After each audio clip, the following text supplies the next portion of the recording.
Hello. Today we're going to talk about resumes. We're going to talk about what is a resume and do you really need one? So let's get started. The purpose of a resume is to provide a summary of your job skills and your abilities and your accomplishments as related to a potential job.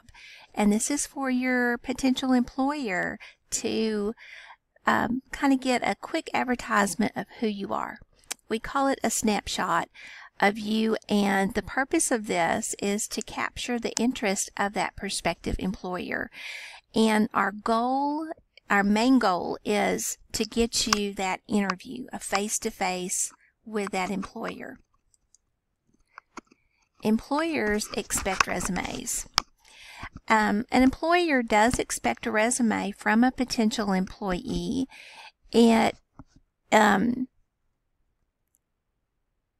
gives that employer some basic information about you that they can review very quickly. We understand that employers usually take only about 10 to 20 seconds to screen a resume and put it into one of three categories: a yes category, a no category, and that maybe category. After the employer has kind of screened out and scanned through the resumes that they have in front of them, the employer will spend maybe 15 to 20 minutes on a resume reviewing it and determining if that person is worthy of an interview. So we want to keep our resume very clear, concise, and specific to the job that you are applying for. So how do you create your resume? So here are some pointers. Keep your resume to one page. If it has to be 2 pages long, then that can be done, but if at all possible, keep your resume to 1 page in length. Pick a format or a style that you're going to use and be consistent. Use a logical system of headings, indentions, and bullets throughout your resume. If you're going to use bolding, bold only the most important items. You don't want to bold everything, but bold the things that you think are important. Use a 12-point or a 10-point font throughout your resume. Be sure that you spell out the names of institutions, schools, colleges, the companies or businesses that you worked for prior to applying for this job. You want to use only black ink when you print it out or as you're creating it. And if you are printing a hard copy of it, use a quality paper. And have your information ready. When you sit down to create your resume, have the names and addresses of the people that you work for, the schools that you attended. Have those on hand so that you can sit down and create your resume quickly. So how to create a resume. These are some tips of things not to do. Do not use shading of any type. Do not bold too many items on your page. You know, if everything is bolded, then you're really not calling attention to one specific thing.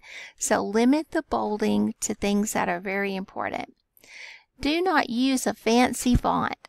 Stick to 1 or 2 of the basic fonts that will scan or send digitally very easily, such as Times New Roman, Arial, or Calibri.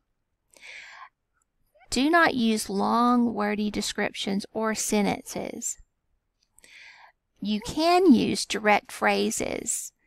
A resume is not written in paragraph form or actually in sentence form. It's very concise, clear descriptions of the information that you want to give to that potential employer. And avoid underlining or italicizing text. Most of our resumes now are either scanned in or they're sent digitally, and you want to be sure that those resumes will send and be received in the format that you originally created them. In creating your resume, you're going to use Microsoft Word to create your resume. Microsoft Word does have Microsoft resume templates that you could use if you wanted to. Keep in mind, though, that templates have a particular design with standard parts already placed in them. And so if you are using a template, you will have to customize that template for your own particular needs, adding or deleting portions of the template that you don't need. I recommend creating a new blank document in Word so that you can tailor it to your own specific needs. Use the standard 1-inch margins, top, bottom, left, and right. And you want to make it visually appealing and easy to read. So pay attention to your indentions and to your spacing between your lines. Use tables to place in text that you might have several different items under one heading, or use bullets to help those items that you want to list stand out. And remember to proofread, proofread, proofread. I can't emphasize that enough, that you do not want to create and send a resume that has any typographical errors, grammatical errors, or spelling errors in it. Now, let's look at a sample resume. Here is a sample resume that I have created. It's a very basic resume, suitable for a student in high school. And let's go through the parts of the resume that you are going to create. Let's start with the very first block of text. Here at the very top, I have it centered using the center command in Word, which is located right here. So you'll want to center your name and address block. The first line is going to be your first name, middle name, and last name. And this needs to be your legal name, the name that's on your birth certificate and on your Social Security card. If you do go by a middle name or you have a nickname that you prefer to be called by, if you actually get hired and you're on the job, you can tell your employer and your coworkers that you prefer to go by whatever name you want to go by. But for the purpose of your resume, it needs to be your legal name. Underneath your name, you're going to have your address block, whether it is a P.O. box or a street address. This is where you get your mail. And then have your city, state, and zip. Underneath your address, you're going to have your phone number or numbers.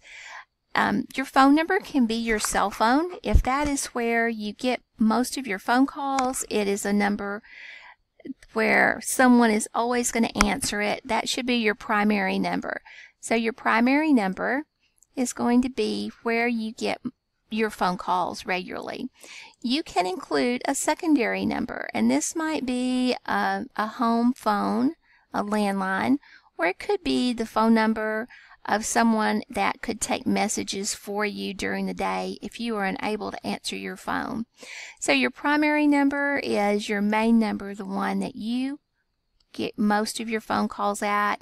A secondary number would be just a second phone number that they could call if they could not reach you at your primary number. And the last line is your email address. Always include an email address. It is a primary method of communication between an employer and a potential employee, is that email address. Okay, now let's look at our categories of information that we're going to include.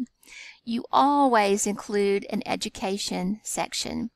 Education is going to be listed in the order of your most recent, working backwards. So if you are currently in high school, that would be your high school name and address. If you are currently in college, that would be your college name and address.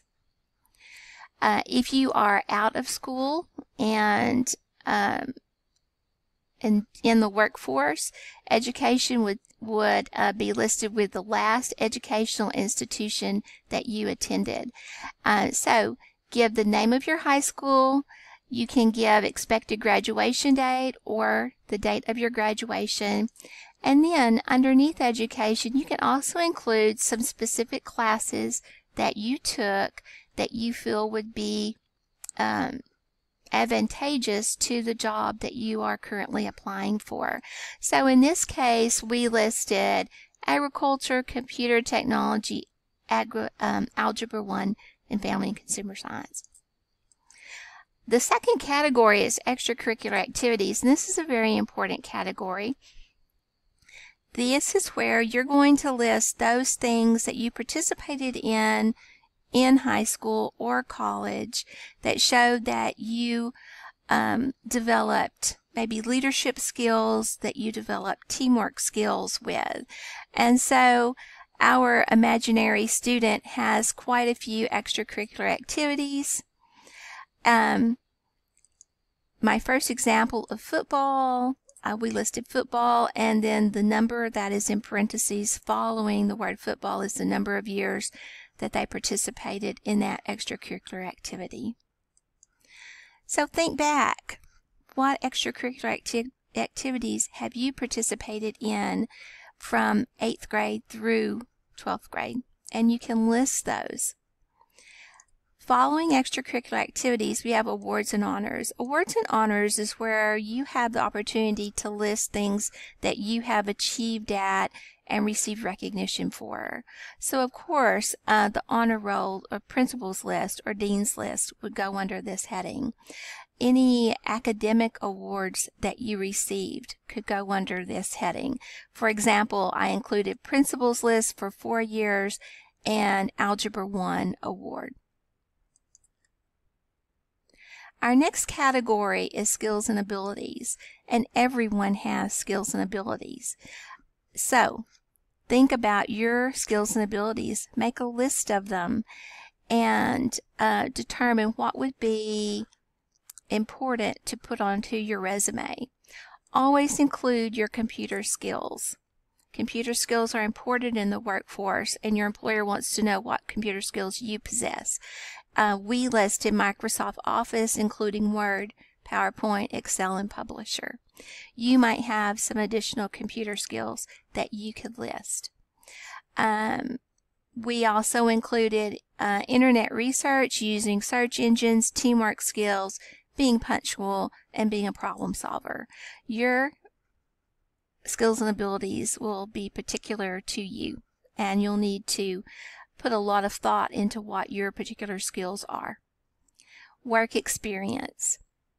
Work experience shows your potential employer that someone has counted on you, that you have had responsibilities, and that you have worked towards a goal.